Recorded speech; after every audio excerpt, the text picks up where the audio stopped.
Om Namo Bhagavate Vasudevaya. Om Namo Bhagavate Vasudevaya. Om Namo Bhagavate Vasudevaya. Om Namo Bhagavate Vasudevaya. Om Namo Bhagavate Vasudevaya. Om Namo Bhagavate Vasudevaya. So today we're reading Canto 3, Chapter 3, Text 28, which is the last verse of the chapter entitled The Lord's Pastimes Out of Vrindavan. And then this afternoon is a class on Govardhan, Vishwa Govardhan Hill. So I'm not going to talk about that in Bhagavatam because that's coming up later on today. So text 28. Anam chodu rasam tebyo datva bhagavad arpanam go vipartasavaha suraha pranimur bhuvi murtavi anam chodu rasam tebyo Datva Bhagavat Arpanam Govipratha Savasuraha Pranamur Bhuvi Murdabi Anam Charudasam Tebyo Datva Bhagavat Arpanam Govipratha Savasuraha Pranamur Bhuvi Murdabi Anam Charudasam Tebyo Dadva Bhagavat Arpanam Goviprartha Savahasuraha Pranamur Bhuvi Murtabi Anam Charura Samtevyo Anam Charudasam Tebyo Dadva Bhagavat Arpanam Savahas Suryaha Goviprartha Savahasuraha Nemur Bhuvi Murdavi Pranamur Bhuvi Murtabi Anam Charura Samtevyo Anam Charudasam Tebyo Dadva Bhagavat Arpanam Goviprarthasavahasura Prane Murbo Vimurdavi. Ladies. Anam Chodudasam Tebyo Dadva Bhagavat Arpanam Goviprarthasavahasura Prane Murbo Vimurdavi.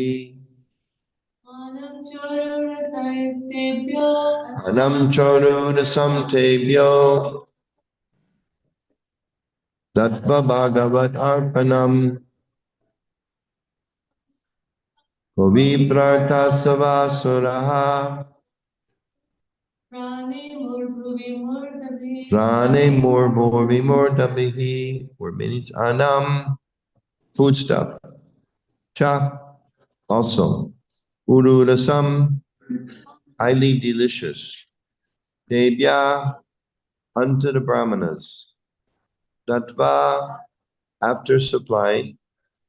Bhagavat Arpanam, which was first offered to the personality of Godhead.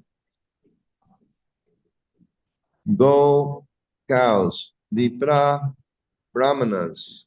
Artha, purpose. Asavaha, purpose of living.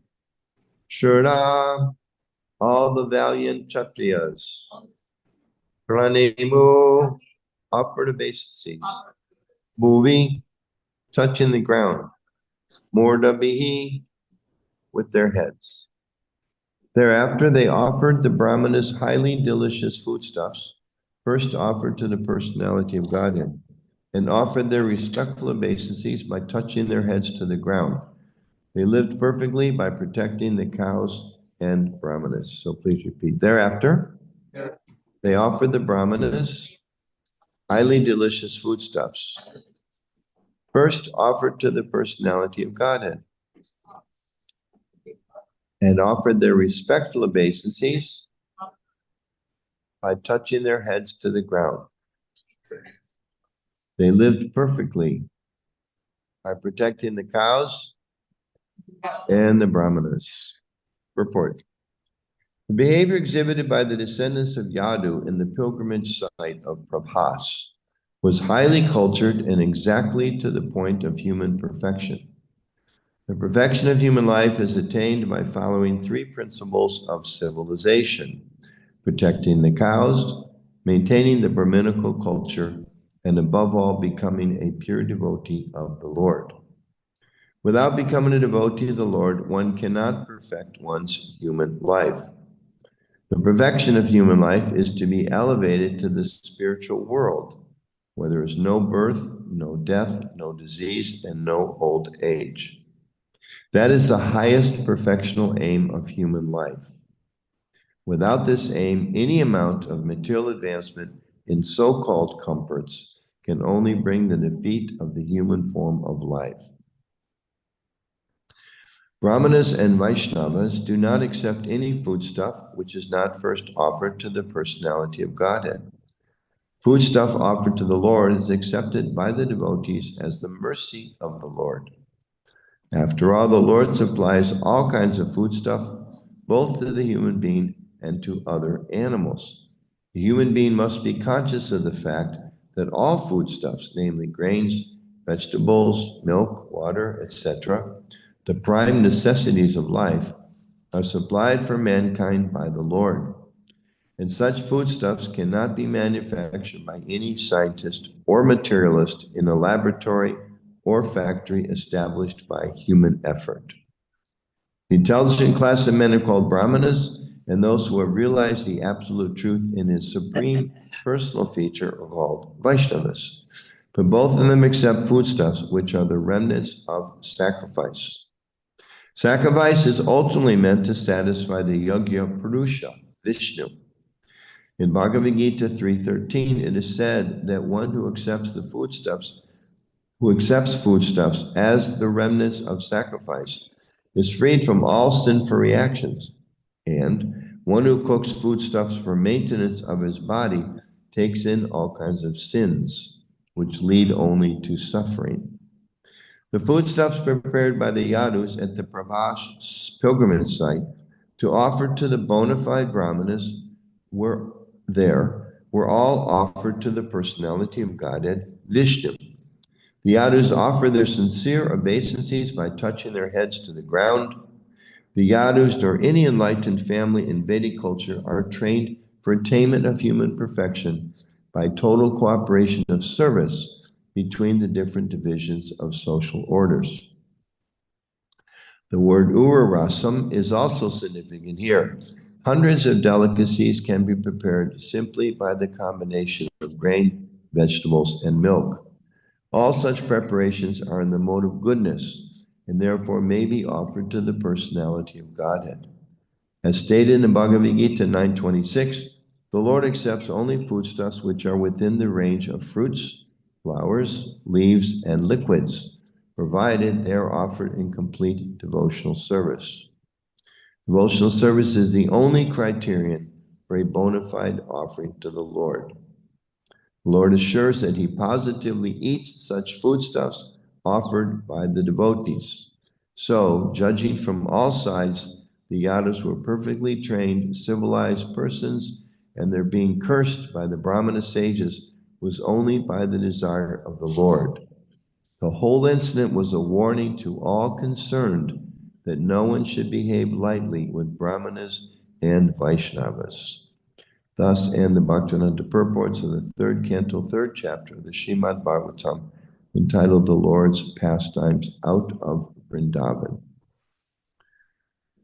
Om Ganatamianda Shajanan Anjana Shalakaya Chakshu Umrita Mena Tasmai Shri Gurve Maha Shri Titan Manobistam Stapitam Yena Bhutale Swayam Rupa Kadamayam Tadati Swapanantikam Jai Shri Krishna Chaitanya Prabhu Nityananda Shri Advaita Gadadhar Shivase Gaur Bhaktivinda Hare Krishna Krishna Krishna Hare Hare Hare Ram Ram Ram Hare Hare. Jai Govardhan Puja Celebration Day Ki. So before I start, I thought maybe I'd just share, Dronacharya and I had a nice experience yesterday.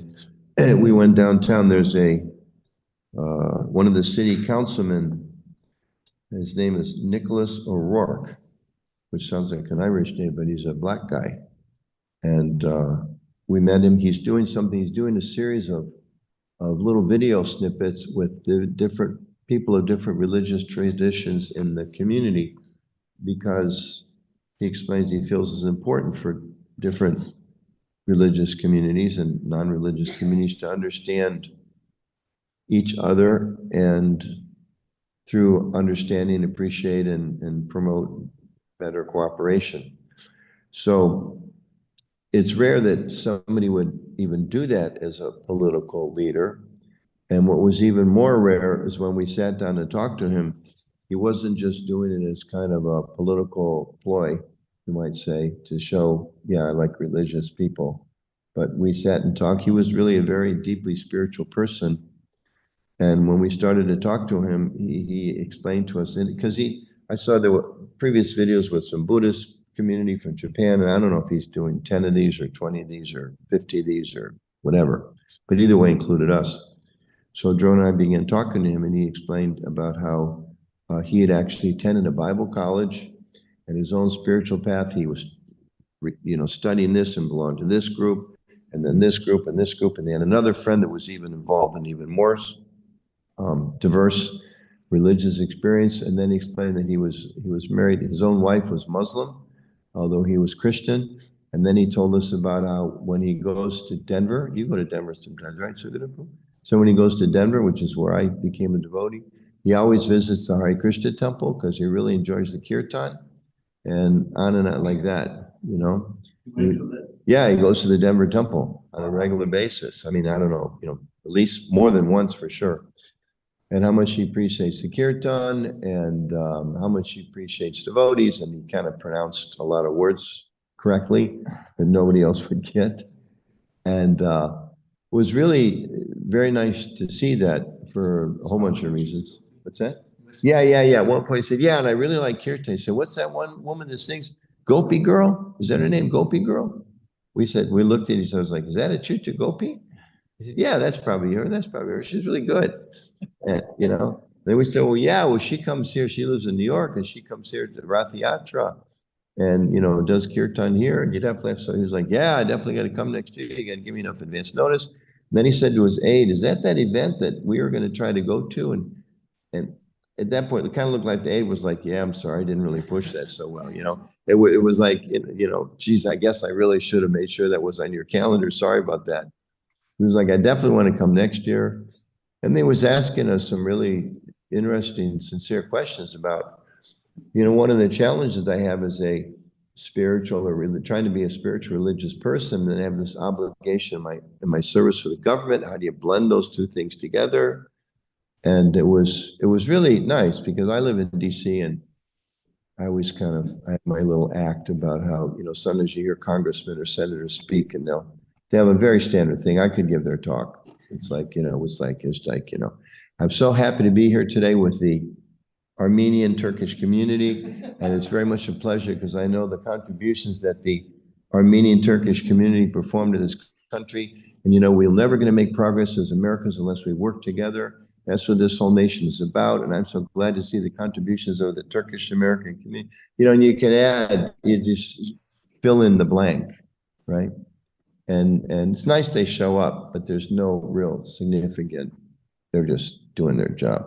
But he was completely different. He was somebody who took his spirituality seriously, and took this question of how do you perform your duty as an elected official, as a government official, someone who's dedicated to the state, for the welfare of all the people, but bring your own spirituality into that. So it's really nice. We were with them for almost an hour, I think, 12 to 1, about an hour. And it was reassuring to see there's people like that, you know, especially in this cycle of elections. It's not so reassuring if that's happening on the national level, but at least on the local level. Yes, Joe? He asked you some sincere questions. I felt like he really was trying, he really wanted your insight. Yeah. And I think that's rare. It wasn't just, like you said, a political, he really felt a connection from talking to you. It was really saying, how do I serve the government and bring my spirituality into place? And one thing I told was kind of a standard question I receive a lot. I'm sure others do too, from congregational members who live in the world. And a lot of times I almost always get a question like this. It's so nice being with devotees on Friday or Saturday or Sunday, but then Monday you have to go to work. You have to deal with materialistic people who haven't been hearing about how you're supposed to be humble and chant God's name and try to see everything, you know, it's like a dog eat dog kind of world. How do you do that? So I gave him the same kind of answer that I give others. I say, well, but Monday's the day you put into practice everything you learned on Friday, Saturday, Sunday. Well, what's the separation?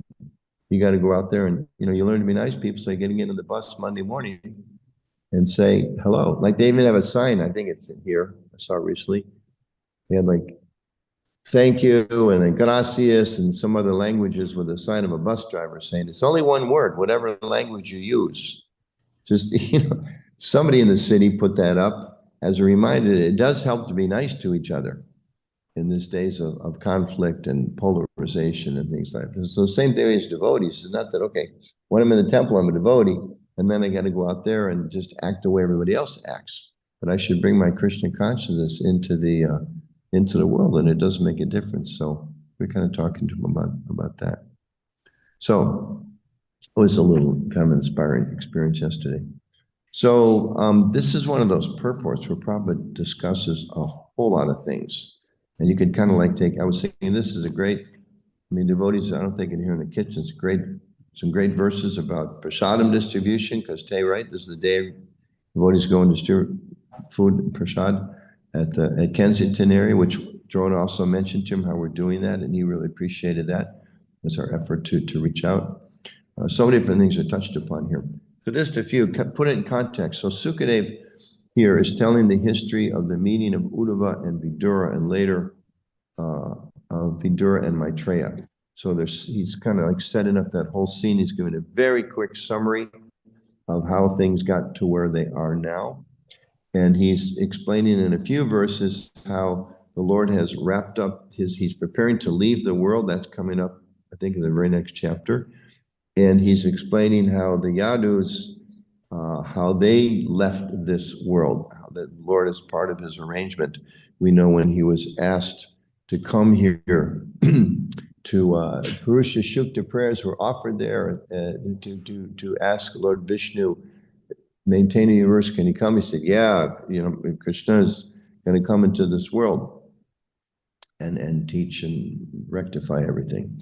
So the Lord asked the demigods to come and join him. So now he's wrapping it up. Okay, it's time to leave. And it's explained that because they were so powerful, they were too powerful. Krishna didn't want to leave them all here afterwards. So they made this arrangement. Prabhupada explains a little bit more than that upcoming purports in very some attention to this, how it is that because they fought with each other and they killed each other. Now this was actually, as he mentions here, this is not, because they were living so perfectly, we shouldn't think, as sometimes you hear people do, well, it must have been they just fought with each other like everybody else is fighting. But no, it's different because this is the Lord's arrangement, proof of which being in part that they lived such perfect lives, so there's no way that could have happened.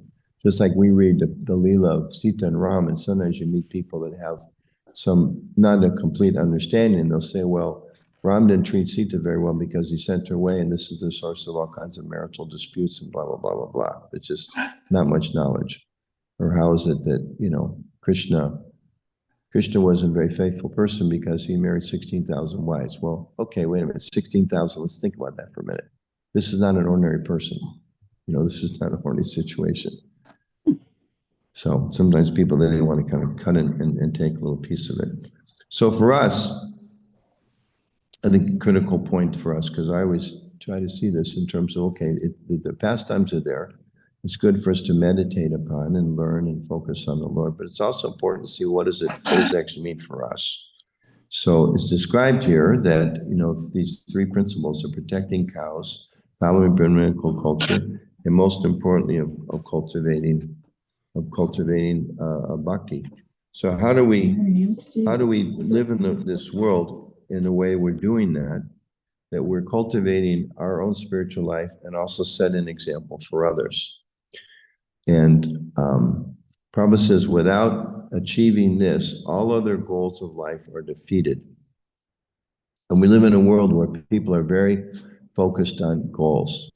And they talk about the people that actually should all set goals. A lot of people don't have goals. They're very much influenced by whatever whimsical things come along. So it's like, if you want to be successful in life, you need to set goals. And that's very, very true. And at the same time, people are meant to be a lot, analytical and understand, well, what goals are actually worth pursuing. Otherwise, people spend their energy pursuing some goal, and then they get it, and they realize it wasn't everything that it was cut out to be. But maybe there must be, there's something else. So as aspirants in the bhakti path, devotional path, it's important that we live our lives accordingly, and that we try as much as possible to make the choices we have in life and the decisions based on what will help us advance. So what's the name of the devotee you gave class last night? At Premananda Kirtan. He was speaking a little bit about that, about the importance of making choices. And in our philosophy, we have this understanding that there is a certain degree of free will that we all have. So as was discussed last night, every day, every hour, every minute, practically every moment, we have a choice to choose something that leads us towards Krishna or away from Krishna. So we have to develop this kind of conviction that I want to make those choices that are presented to me based on what's going to help me in my Krishna consciousness. It's described that we should accept things that are favorable for devotional service and reject those things that are unfavorable. And I was remembering in the Bhagavad Gita, it also describes what else is accepting and rejecting. What energy is usually described as accepting and rejecting? Who can say? It's a function of what aspect? The mind. Our mind is always accepting things and rejecting things based on what? What's our mind accepting and rejecting based on? You know the answer to this. Who can say? Pleasure, pain. Yeah. Sense gratification, ultimately. The mind is accepting certain things, rejecting certain things. Jai Jagannath Baladev Subhadra Maharani ki Jai, Shri Radha Shri Jai. So the mind, so there's always this accepting and rejecting that's going on. Right? We've all been for walks. You go outside and you see a dog, right? The dog sniffs one thing and he rejects it. He runs to the next one. And then the master's trying to pull him, but he's like, no, this one's interesting. And he's sniffing, like he can't pull him away. And the master's like, come on, let's go. No, I like this one. And then he goes to one tree, no interest. And then he goes another, oh, this is an interesting one, right? Or people, right? Like on the airplane or whatever, you see people like scrolling through the Facebook, reject. Oh, reject. Oh, reject. Oh. With the music, right? They're pushing the radio station or however they do. They're just, oh, I like this song. I don't like this one. I like this one. I don't like that one. And meanwhile, somebody else, everybody's got headphones these days. Why do they have headphones? Why does everybody have to have headphones? Because what your mind dictates is different from what my mind dictates. And I want to make sure I have technology so that I can gratify my senses, the demands of my mind, and not be disturbed by yours. So I got to work hard and have a really special, get better quality headphones. Remember when I got my phone? I went to get a plug. My plug quit for my phone, and I was really happy to hear that my version. The lady said, "Does this work on the iPhone?" She said, "Yeah." She said, "Unless you have the new version 15." I was like, 15? 15 or 15. I think, what do I have, 9, 10? What is it, but changing so quickly. So you can improve the quality, improve the technology, so you can do what? Satisfy your senses better. But people satisfied, so we are accepting and rejecting based on what are the dictations of our senses, right? You buy a house and it's painted green, and you like the house, but you don't like the color green. So then you got to spend a lot of money and paint the house yellow, because your senses like yellow. And while the neighbors are thinking, you just ruined the neighborhood. That was such a nice color green. Why did you do that? So the senses are dictating, accepting, rejecting. Go here, go there, accept this, accept that. I like this person, I don't like that person. I like this color, I don't like that color. And generally, people go through life because without even asking, why do my senses like this or that? They don't even ask that question. Why is it I'm driven actually to do a certain type of thing and enjoy a certain type of place? I mean, we know like winter comes, and generally most people, not all, but a lot of people say, oh, it's cold. And I don't like cold. But other people say, oh, this is the best time of year. It's finally colder, right? And I know there's a guy that lives in the neighborhood near us that I see him out walking when there's snow and he's wearing shorts. Somehow his body, his senses are such an elevated temperature. He likes it when it's cold outside, they can go out. And other people, you see them, they've got like 15 layers of jackets on and this and that, and they run from the door they got to go heat up the car before they get into it, et cetera. So why is that? It's because the consciousness has acquired a certain set of senses, and the mind is instructing us, accept this, reject this, accept this, reject this.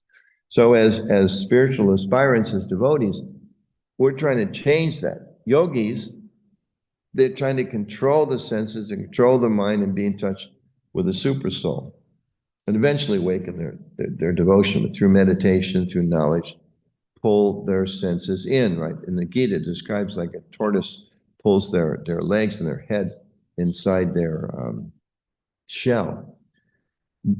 So devotees, it's a little differently because we're not so much trying to withdraw our senses, but train ourselves to accept and reject based on what's favorable for Krishna, and reject those things that are unfavorable for Krishna.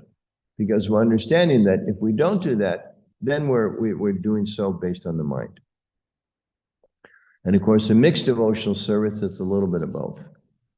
The mind is accepting and rejecting. With our intelligence, we're trying to accept and reject things according to what's beneficial for our spiritual life.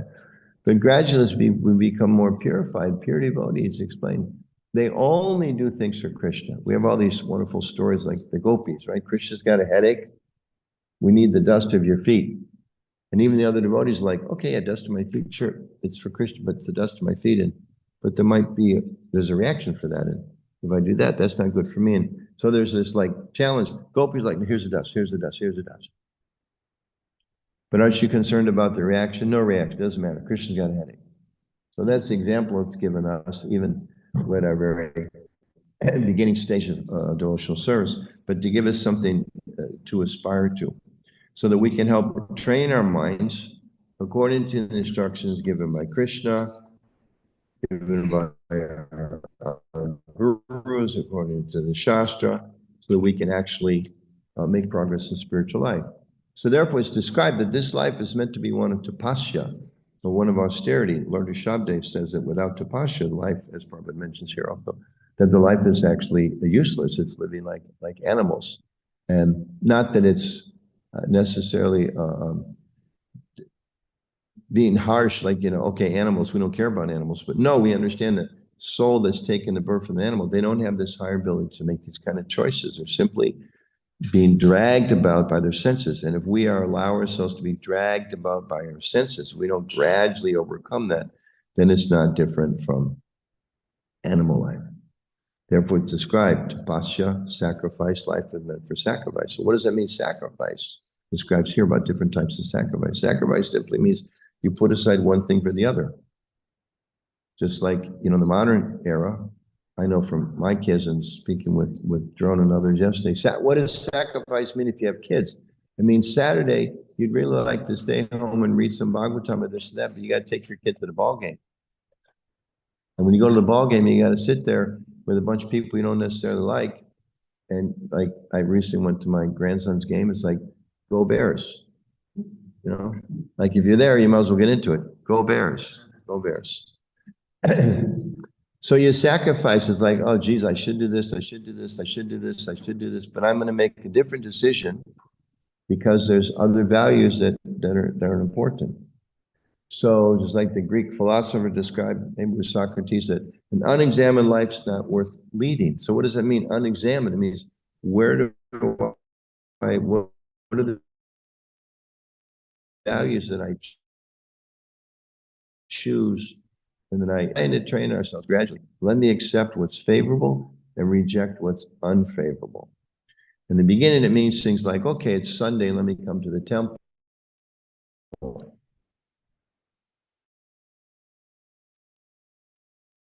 And then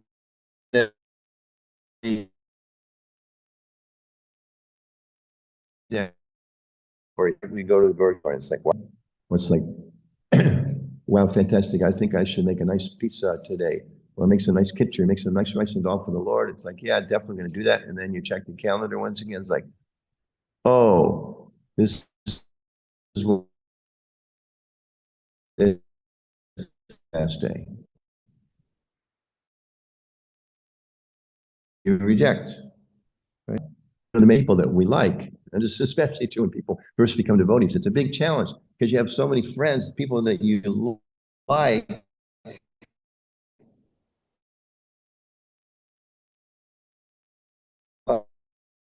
Any good. They reject most of that, so you can focus your time on association with devotees. And of course, we know the greatest sacrifice in this age, especially, is the chanting the holy name. So we're chanting, we come to the temple to chant, we're chanting our japa, and we're not only trying to chant, but we're trying to share with others. So using our ability to choose, using it, which is this best use of our free will, and so that we can, we're like a few days away from the election. Of course, Pennsylvania is one of the 7 states that they're all fighting over. So when I went to Sukadev's house last night and then drove downtown and then from there back to here, not so much from downtown back to here, but from your place, I thought, my gosh, there's got to be at least 20, 30 billboards with put up all kinds of people. And because they're trying to get me to choose. And of course, the whole advertising industry is built on that, right? They're trying to influence our choice. And I always find like the gambling ones, which is so much more prevalent now than it used to be. The gambling ones are very interesting because like cigarettes, there's laws in most states, maybe everywhere. Big, huge sign about enjoy this casino and have a lot of fun. And down at the bottom it says gambling could destroy your life because it causes addiction. And if you're addicted, please call this number in small print. But the big sign is come here and gamble. So the big signs in some of these advertisements, it's like you read these signs and whatever candidate, it's like it makes these claims. You're like, really? That person for that? Are they actually doing that? Or that's just to like convince you to vote for them? Like, I don't think that's true, right? But again, we have to use our ability to analyze. And in the deeper way, in spiritual life, we have to really see, okay, there's so many things that this world offers, but I need to cultivate knowledge through the Shastra, through instructions of spiritual authorities and spiritual peers, develop that knowledge and that conviction that certain things are actually good for my long-term benefit, certain things are not good for my long-term benefit, and to make the right choices. And it becomes more and more and more and more subtle as we go on in our Krishna consciousness. You know, in the beginning, again, it can be things like, I'm not going to hang out with those people. I'm going to be with these people more. But as we go on, it becomes more and more subtle. It involves impressions of the mind. It involves a sense of where is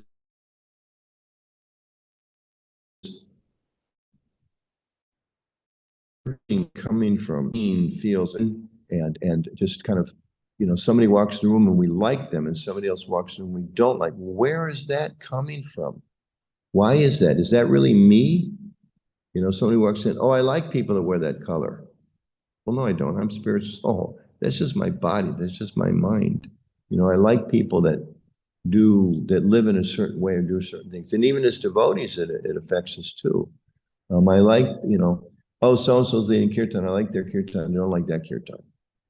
Or so-and-so's always enthusiastic. So I appreciate them because they're enthusiastic. But this other person, you have to kind of drag them, so I don't like them. No, they're a devotee that has issues, and we're trying to work with them to help them become, which ourselves too, we're hoping they work with us and they're patient with us to make also similar advancement in Krishna consciousness. So it's described we're conditioned living beings, and therefore we bring these different conditions into our relationship with Krishna, into our service. But we are meant to endeavor through the practice of devotional service, through sadhana, which means practicing how to be devotees, to gradually learn what is it that would connect me more and more with Krishna, and what are those things that will pull me away from Krishna.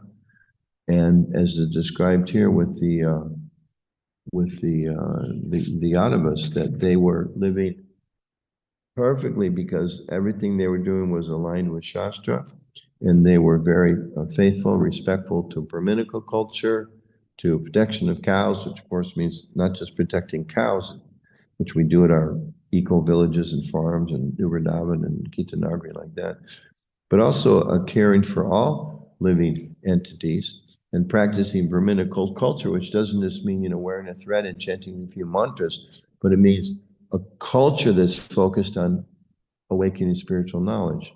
And then as Prabhupada mentions, most importantly, developing of love for Krishna and devotional service. So just expanding on some of the many, many concepts that are here. This really is one of those purports that's jam-packed with a lot of ideas. And just to close with this, and as devotees, part of our process, our individual sadhana, should be to be regularly doing an inventory on ourselves.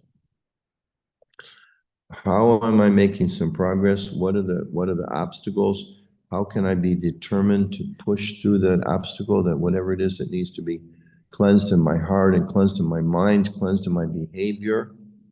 And not just that we think, okay, and we know there's a lot of, there's just people in the world. It's like you put it in, it's a little, whatever, I'm a Buddhist, I'm a Muslim, done. Our process is different than that. That's the beginning. Just like regular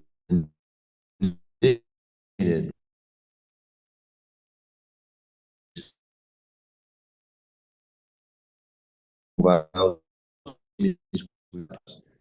spiritual did this. No, now you made a commitment.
Looks like she got muted.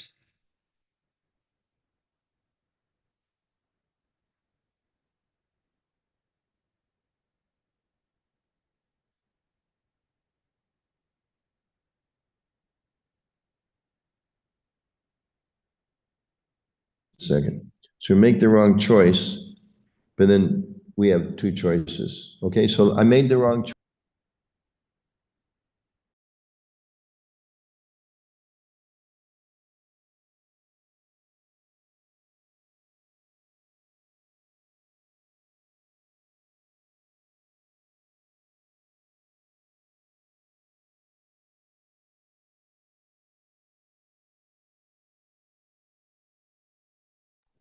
Now, based on the choice, I'm going to get other choices. Okay, now I'm out. It's probably going to be pushed on me a little bit. I'm now staying in my room for several hours, if not days, and maybe I'm now going to be what's the word? Grounded, right? Maybe now I'm going to be grounded. So now I'm grounded. So while I'm grounded, again, I have the ability to make a choice. I can realize I made a mistake and try to rectify it, or I can make things worse. And it kind of leads into darker and darker and darker worlds. But even at that stage, like you may end up in a situation to follow that out further. Maybe I get in trouble with the law. I become such a rebellious person. Maybe even I go to jail. Now, when I'm in jail, I can get in a fight with the guy who's in the prison cell with me. I can attack the guards, or I can go to the library and I can learn a few new skills, ideally. I mean, forget the prison system these days has got its problems, but just for example. Even then, I have some choices. Even then, I can choose to sit in my cell and chant Krishna's name and read Bhagavad Gita. So even the choices become more and more limited, at least in the human form of life. So we always have choice. So maybe I did something really wrong.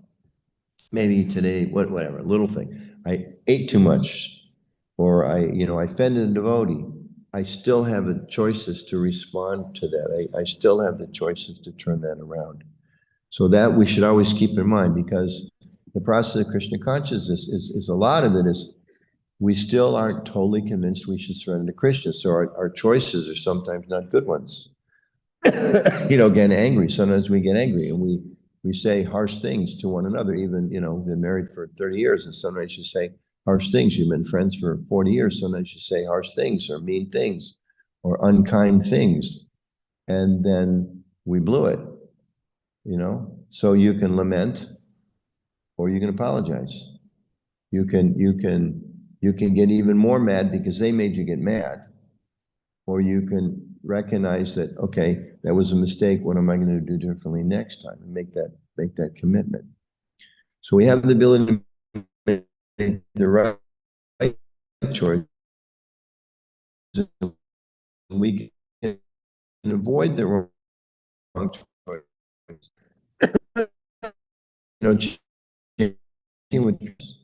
So keep us on the right track. Say, hey, don't do that. Or why did you think they felt like, right? They can give each other counsel like that.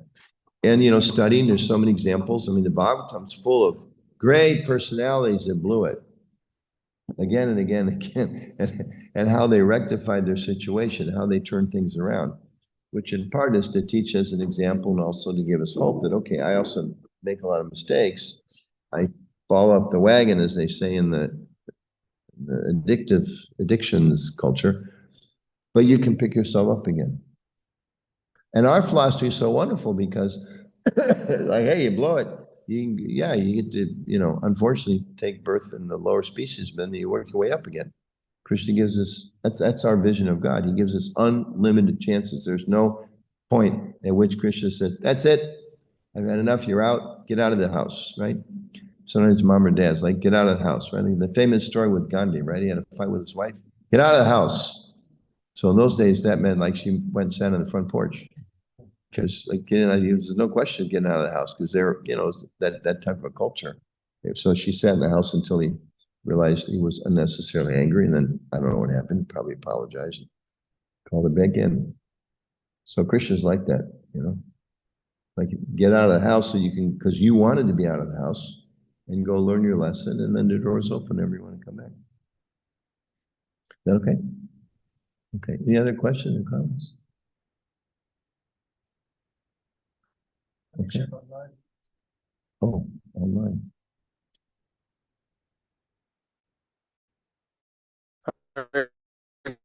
Krishna, any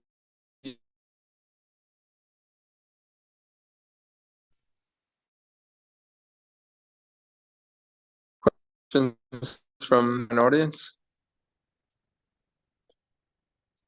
Nothing? Okay. Any questions from the younger generation?